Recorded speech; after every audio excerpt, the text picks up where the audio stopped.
I'm Presh Williams. Welcome to the Big Picture Film Club. Today I'm joined with CJ Fiery Obasi, and we're discussing his film, MAMI WATA. CJ, how you doing? I'm doing good. Thanks for having me. No, thank you very much for your time. There's a lot I want to unpack about the film.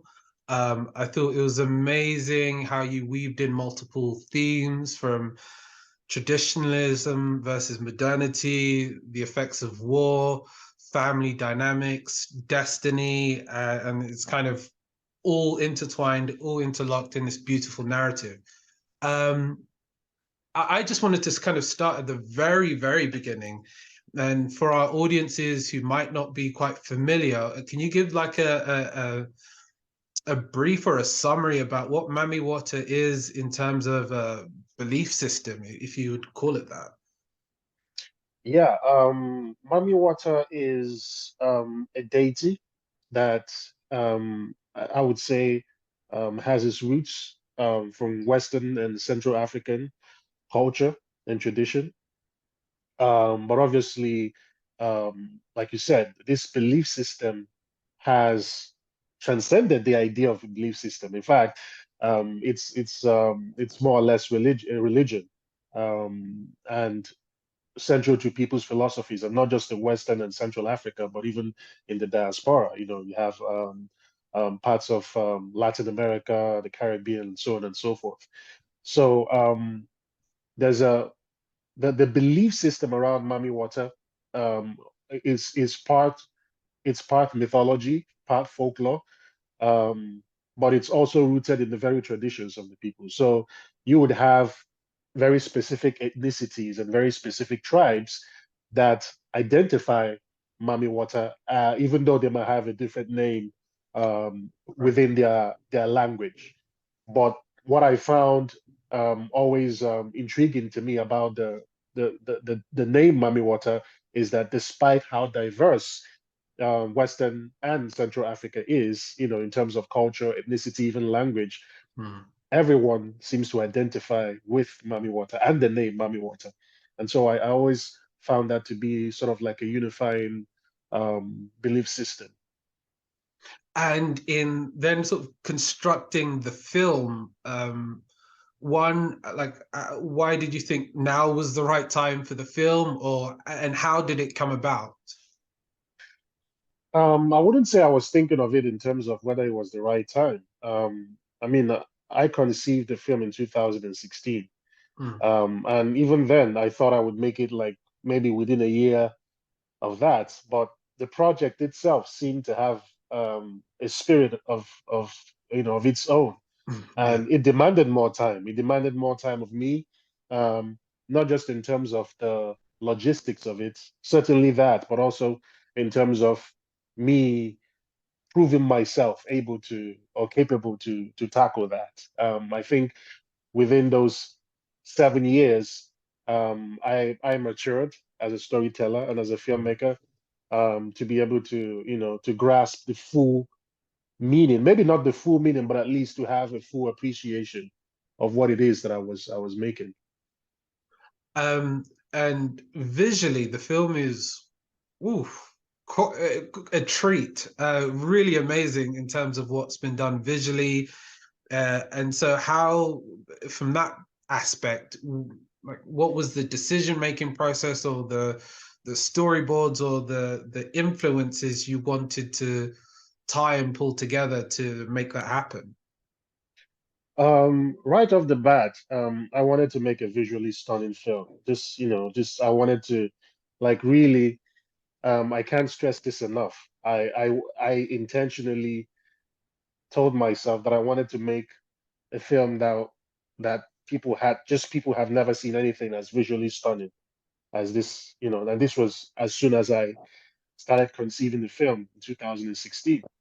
Even right then, it was always going to be black and white, and it was always going to be a very specific kind of black and white, highly Mm. stylized, highly contrasted, deep saturations, something that put the dark skin in the center, and Nice. not trying to hide it.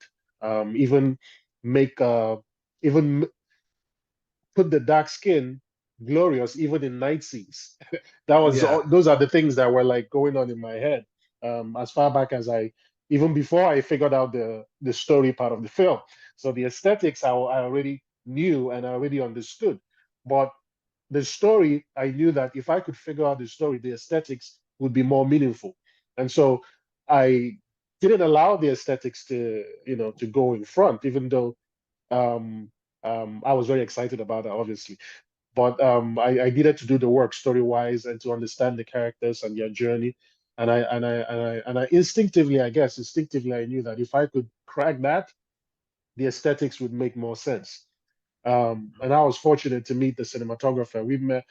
We started talking in late 2019. So this was when I had done a lot of work on the script, Yeah. significant work.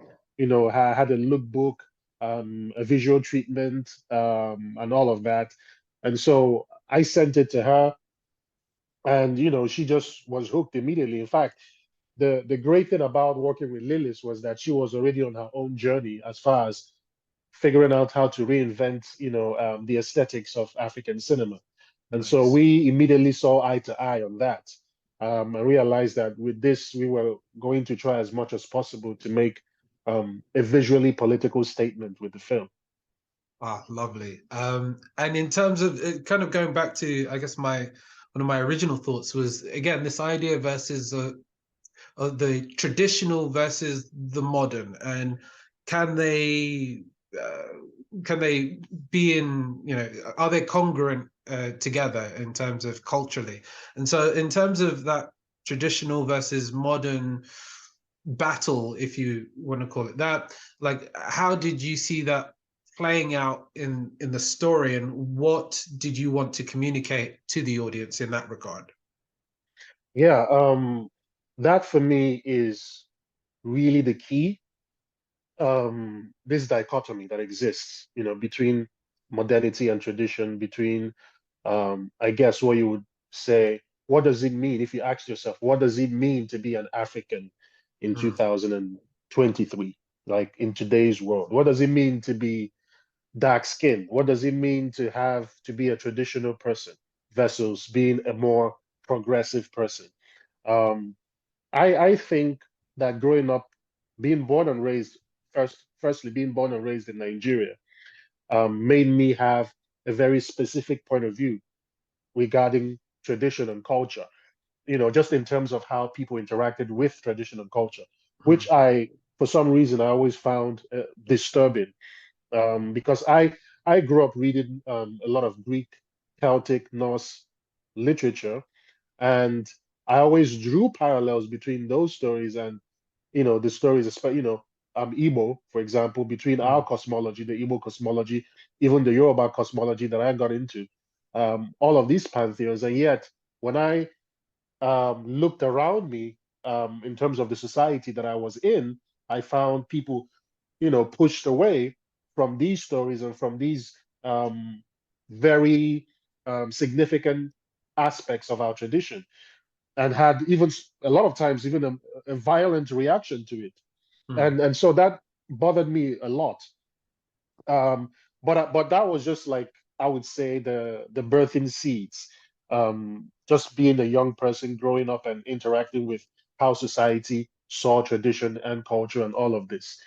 But it wasn't until I started working on the script in 2016 that I realized how even that affected my perception of Right. the tradition and culture. And I realized that I had to do my own work, to sort of purge myself of this sort of programming about tradition and culture. And it took me several drafts to get to that. Like, I must have written, between 2016 to 2018, I must have written about 9 or 10 drafts. And Wow. every single draft I hated more than the previous one, because I knew that I wasn't cracking the soul and the spirit of what was really in my heart to convey.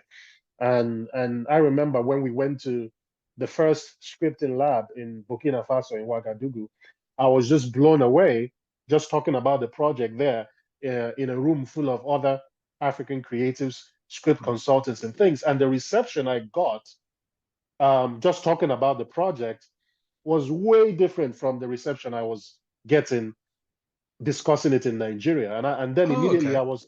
I was confronted with the, just the reality of the dichotomy that exists within the region, just in Hmm. terms of how these things are rudimentary to who we are, and yet there's two very polar opposites as far as how people interact with tradition. And so that became, I guess, um, the foundation with which I began to explore, these differences and try to offer my own, perhaps not a perfect solution, but perhaps my own point of view as to Mm. what I think could be the solution, and which is, where's the balance? Because it seems that nobody ever talks about balance.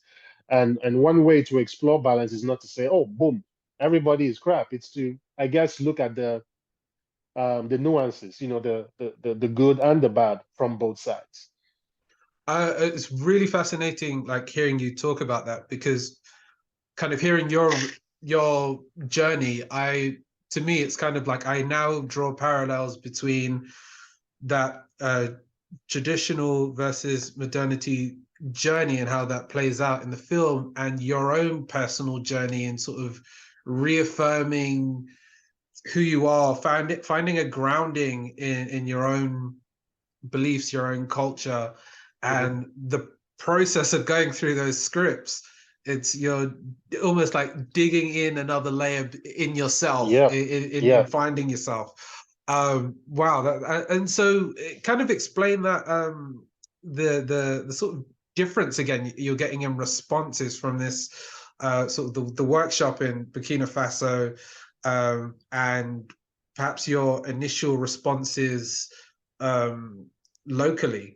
Mhm. Why is there that difference? Or and do you think there's still kind of knowing the finished product? And I don't know if you've like how it's played in Nigeria yet, but has there been an appreciation, do you think, for the end product at least? Mm.